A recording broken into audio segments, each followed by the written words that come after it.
Thank you for this award tonight. I'd like to dedicate it to my mother. So, Mommy, wherever you are, this one is for you.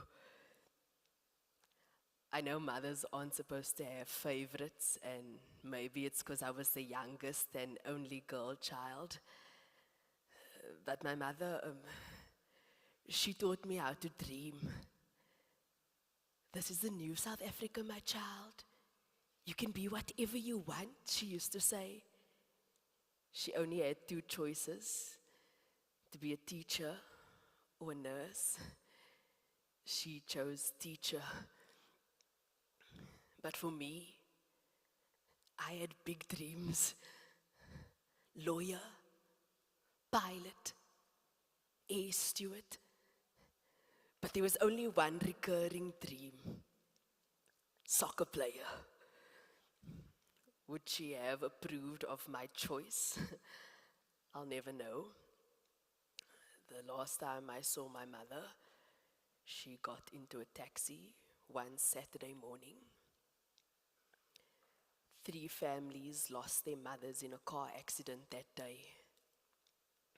I was 12 and I was supposed to go with her, but I snuck off to watch my brothers play football, hoping for a game. With 4 older brothers, you're always going to bond around what's important to them. And sometimes they were short of a player and they would throw me a jersey. And that's when the coach from the other team saw me. And he told me about women's football. Shame. He didn't have a son.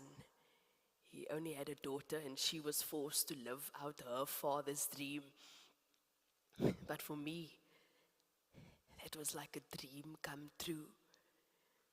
Because a few years later, I was part of the national women's team, and then I was off to the World Cup. Look, I'm sorry if my acceptance speech is running over time, but what I'd like to say, I've never said it before, and this is such an important platform. A few years ago, when I came back from the Women's World Cup, I was ambushed by 4 men. They told me I was gay. They told me it wasn't natural for a woman to be playing football. They said I was bringing shame on African culture and that they were going to put me on the right path. And so they raped me. Again and again. One takes what life dishes up, I suppose. When my brothers and their friends beat these guys to an inch of their lives, it felt good. It felt fair for what they did to me. We live in a country, on a continent where women and children are raped all the time. In schools, in the workplace. It's difficult to be positive. I'm positive. And I have been ever since they raped me. Thanks to my football doctor, I am well. But I've never been this aware of my mortality. I think of my mother. She didn't have a choice. So I choose to live. So this award, Best Woman Footballer of the Year, I would have preferred it without the woman, but for now, I will take it and work towards my dream of becoming Best Footballer of the Year. Thank you.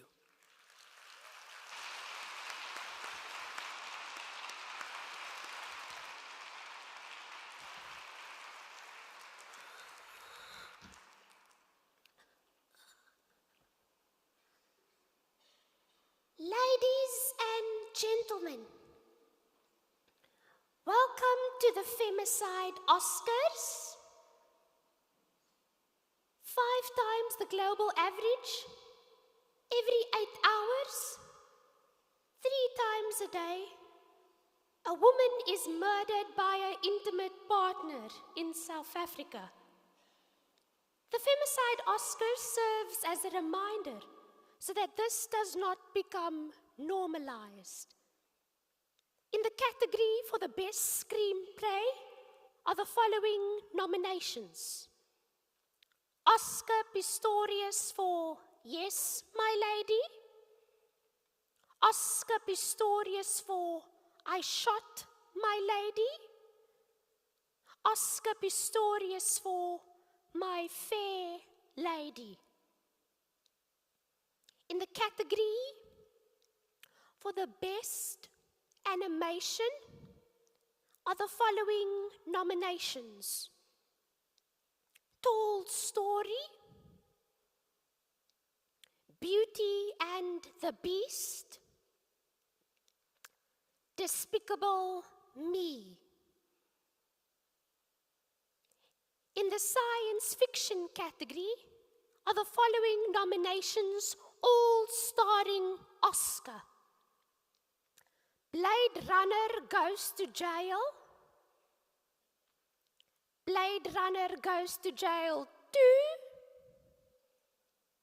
Blade Runner wishes he was Jacob Zuma so that he does not have to go to jail. The only movie nominated in the horror category is We All Know What You Did That Valentine's Day. Finally, while those with money often get away with murder, the sole nomination for the best soundtrack is an ABBA remake. Money, money, money can't buy you freedom.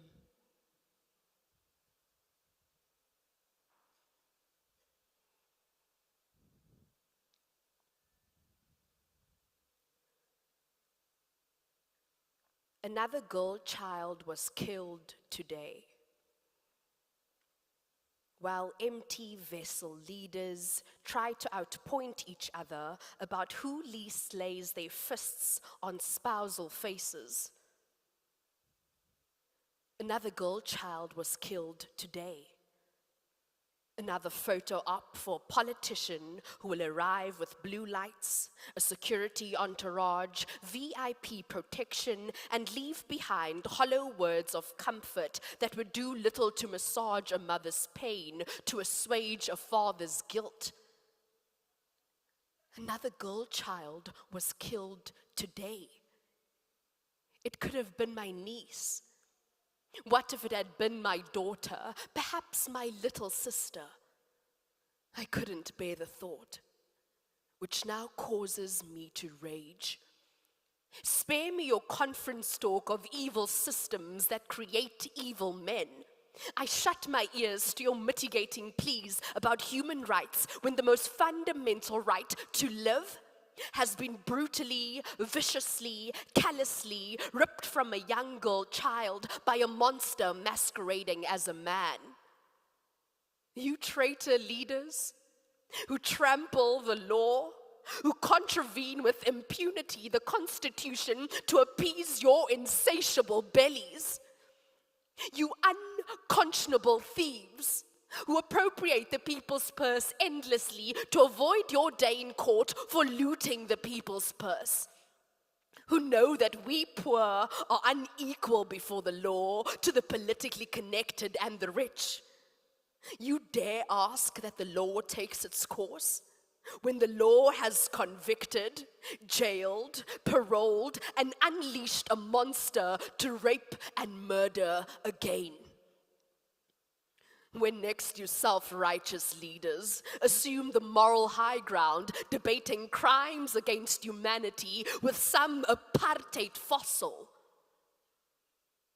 remember these names. Uyathandwa Steedman, Stacy Lee Adams, Iapa Yamile, Privilege Mavongwe,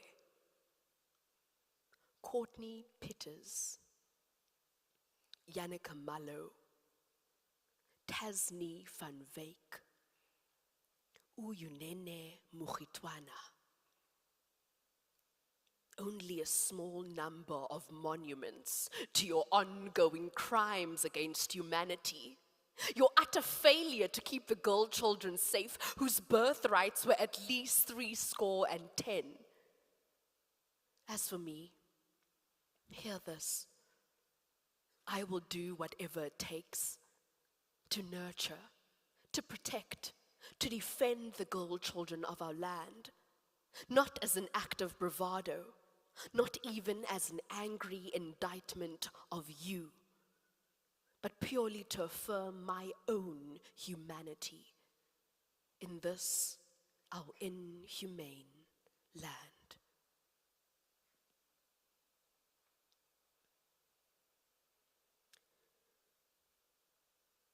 Can I watch rugby with my dad and not be masculine, inherently bad? If I think of myself as not a misogynist, do I have to have friends who are androgynous? Can I give directions and not mansplain? Can I be a feminist in Mitchell's-splain? If I'm polite and open the door, am I a toxic predator? If I like boy bands and if I hate rap, do you think I like hoes and other crap? In the event that I find an Ophelia, do I have to ask each time to feel her? And if Ophelia develops a pimple, shall I ignore it and just love her dimple? Can I love my mum and not my sis? Will I be thought an Oedipus? If I cried in movies, would you think I'm a lot nicer? Do I have to love a cat and not a Rottweiler? All of these hashtags, I'm living in fear, when all I want is a braai and some beer. Why was I born not as my father, with a remote in a man cave rather?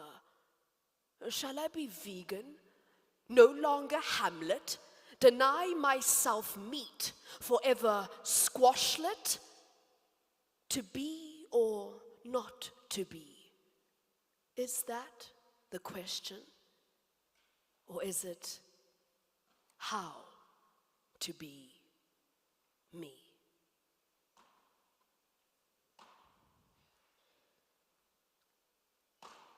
Not all men, you say, treat women with disrespect, do emotional violence, physical abuse, torture psychologically. Not all men, you say. Yet, all women, the whole gamut of black to white women, rich woman, poor woman, just getting by woman, teenage woman, granny woman, toddler woman, single, married, divorced woman, widowed woman, hashtag all women, local women, tourist women, women diplomats, women who speak Pedi, Zulu, woman, Afrikaans woman, Portuguese, French woman, Arabic woman, hashtag all women, illiterate woman, woman professor, student woman, disabled woman, queer woman, straight woman, transgender woman, atheist, fundamentalist, agnostic, Muslim, Hindu, African, spiritualist, progressive woman, racist woman, woman liberals, radical woman, all woman, rural woman, woman in the township, suburban woman, woman behind high walls, high fences, woman on the streets and women in their homes, professional woman, housewife woman, part-time job woman, sports woman, woman who ate gyms, short woman, thin woman, tall women, round women. All women live in fear. All women live in fear, yet still you say, not all men, not all snakes bite, not all lions kill, not all sharks taste human blood. How would you know? How would I know? How would we know until all women are free to be, to live, to laugh, to love, unfettered by the dangers, real or imagined, posed by men?